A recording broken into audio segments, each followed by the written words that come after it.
하나님께서 이스라엘 백성들에게 주신 십계명과 모세가 이스라엘 백성들을 대신해 하나님의 말씀을 듣기 위해 중재자의 역할을 한 것에 대해 기록하고 있습니다. 이는 과거 이스라엘이 출애굽했을 때 있었던 일을 회상하는 내용이기도 합니다. 모세는 하나님의 말씀을 듣기 위해 시내산에 올라갔습니다. 그리고 그곳에서 하나님의 말씀을 들었습니다. 그때 모세만 그곳에 있었던 것이 아니었습니다. 출애굽기 19장을 보면 이스라엘 백성들도 시내산 기슭에 함께 있었습니다. 그러나 하나님을 직접 대면한 사람은 모세였습니다. 오히려 하나님은 이스라엘 백성들이 자신의 음성을 듣고 죽게 될까봐 가까이 오지 못하게 했습니다. 그럼에도 이스라엘 백성들이 있는 곳까지 하나님의 음성이 들려왔음을 살펴볼 수 있습니다. 23절에 산이 불타며 캄캄한 가운데에서 나오는 그 소리를 너희가 듣고, 또 24절에는 하나님의 음성을 들은 각 지파의 대표와 장로들이 이렇게 고백하고 있습니다. 그의 영광과 위엄을 우리에게 보이심에 불 가운데에서 나오는 음성을 우리가 들었고, 이를 통해 알 수 있듯이 그들이 직접 하나님의 음성을 들은 것은 아니었지만 하나님의 음성이 이스라엘 백성들이 머무르는 곳까지 임했다는 것을 알 수 있습니다. 또 그 음성을 들음으로 그들에게 두려움이 찾아왔음을 알 수 있습니다. 이렇듯 하나님께서 당신의 음성으로 전하고자 하는 것이 무엇입니까? 이스라엘 백성들이 지켜야 할 율법을 알려주기 위해 말씀하신 것입니다. 그 율법을 통해 이스라엘 백성들이 하나님을 온전히 경외하며 나아가기를 바라는 마음에 말씀하신 것입니다. 성경에서 사용되어지는 경외라는 말은 하나님에 대해 쓰여진 것입니다. 이것은 피조물인 사람이 창조주이고 절대자이신 하나님을 두려워한다는 뜻으로 사용되어진 것입니다.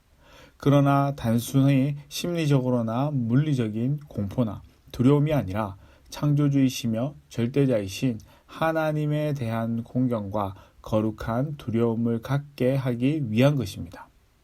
하나님을 경외함으로 하나님이 주신 그 말씀을 지키기 위해 애쓰게 되고, 그로 인해 죄에서 멀어지는 삶을 살아가게 하려고 모세를 통해 율법을 주신 것입니다. 이스라엘 백성들이 하나님의 음성을 두려워했지만 결과적으로 하나님을 제대로 경외하지는 못했습니다. 왜죠? 모세가 하나님의 말씀을 다 듣고 시내산을 내려왔을 때 이스라엘 백성들이 했던 행동이 무엇이었습니까? 그들은 모세가 더디 내려오는 것으로 인해 아론에게 자신들을 위해 자신들을 인도할 신을 만들 것을 요구하고 자신들을 위해 금송아지를 만들었습니다. 진정 하나님을 경외하는 자들이었다면 결코 그런 행동을 하지 않았을 것입니다. 오히려 더디 내려오는 모세의 생사를 확인하기 위해 시내산 꼭대기로 올라가 보았을 것입니다. 아니면 다른 대표자를 세워 하나님의 말씀을 듣게 하기 위해 보냈을 것입니다. 그러나 그들은 전혀 그런 행동을 하지 않고 자신들을 위한 행동을 했습니다. 이것이 이스라엘 백성들의 모습이었습니다. 27절에 모세에게 했던 고백인 우리 하나님 여호와께서 당신에게 하시는 말씀을 다 듣고 우리 하나님 여호와께서 당신에게 이르시는 것을 다 우리에게 전하소서, 우리가 듣고 행하겠나이다의 고백과는 전혀 다른 모습을 보여주었습니다. 하나님이 모세를 통해 주시는 말씀을 듣고 순종하겠다고 했던 고백은 결국 제대로 지켜지지 않았습니다. 이는 단순히 이스라엘만의 문제가 아닙니다. 이와 같은 모습은 어느 누구를 막론하고 충분히 나타날 수 있습니다. 그 말은 우리에게도 나타날 수 있는 모습이라는 것을 말해주고 있습니다.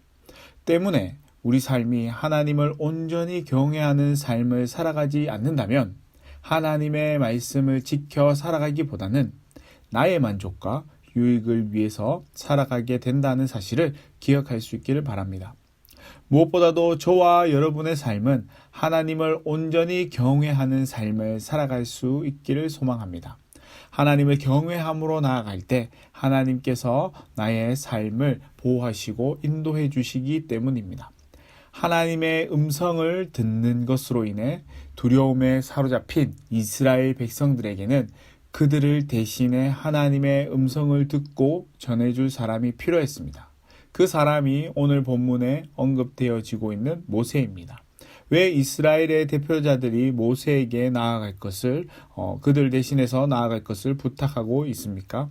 25절에 기록된 말씀을 통해 살펴볼 수 있듯이 만일 우리가 우리 하나님 여호와의 음성을 다시 들으면 죽으리라 라고 이야기하고 있습니다. 이스라엘 백성들의 대표자들은 하나님의 말씀을 들음으로 인해 죽게 될 것을 두려워하고 있습니다. 때문에 자신들 대신에 하나님의 말씀을 들을 사람이 필요했던 것이고 그가 바로 모세였던 것입니다. 왜죠? 유일하게 하나님의 말씀을 듣고 생존한 사람이기 때문입니다.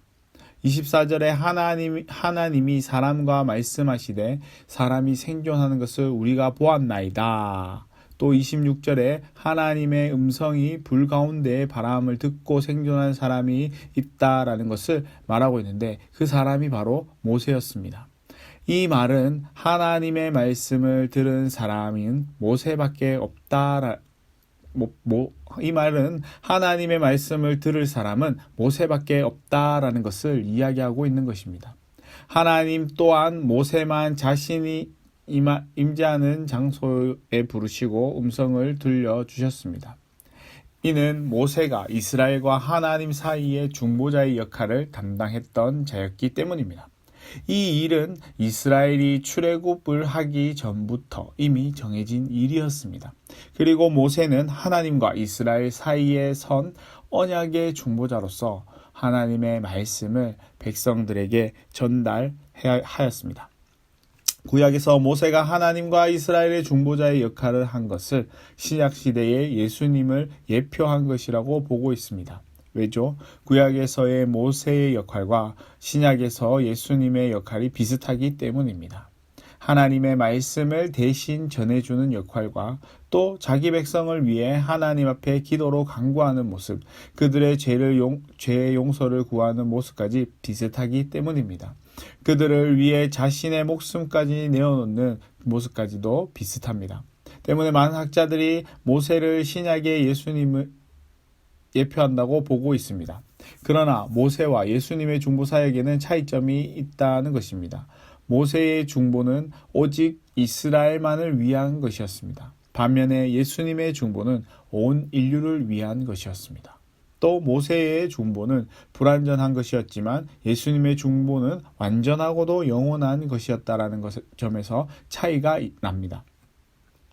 중요한 것은 우리를 위해 중보자의 역할을 감당한 예수님이 있었기에 우리가 죄사함을 받고 구원받는 삶을 살아갈 수 있게 되었다는 것입니다. 때문에 우리는 우리의 구원자이신 예수님의 말씀을 따라 살아가기에 부족함이 없어야 합니다. 우리가 예수님의 가르침을 따라 살아가는 삶이야말로 진정 하나님을 경외하는 삶을 살아가는 것이기 때문입니다.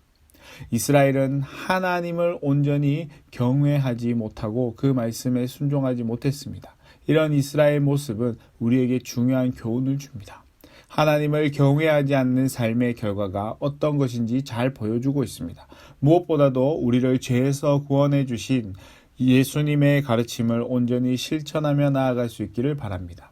단순히 우리의 선행과 덕행을 열심히 하는 것이 전부가 아닙니다. 예수님이 전하시는 그 말씀을 잘 지켜 실천할 수 있어야 합니다. 예수님의 가르침을 잘 준행하며 나아가기 위해 수고하고 애쓰는 저와 여러분의 삶이 될 수 있기를 소망합니다. 예수님께서 우리의 중보자가 되어주신 것과 같이 우리 삶이 예수 그리스도를 믿지 않는 자들에게 중보자가 되어 그들이 하나님을 경외하는 삶을 살아갈 수 있도록 인도하는 삶을 살아갈 수 있게 하시고 그로 인해 하나님을 말씀을 지켜 행하는 자들이 넘쳐날 수 있기를 주님의 이름으로 간절히 축복합니다.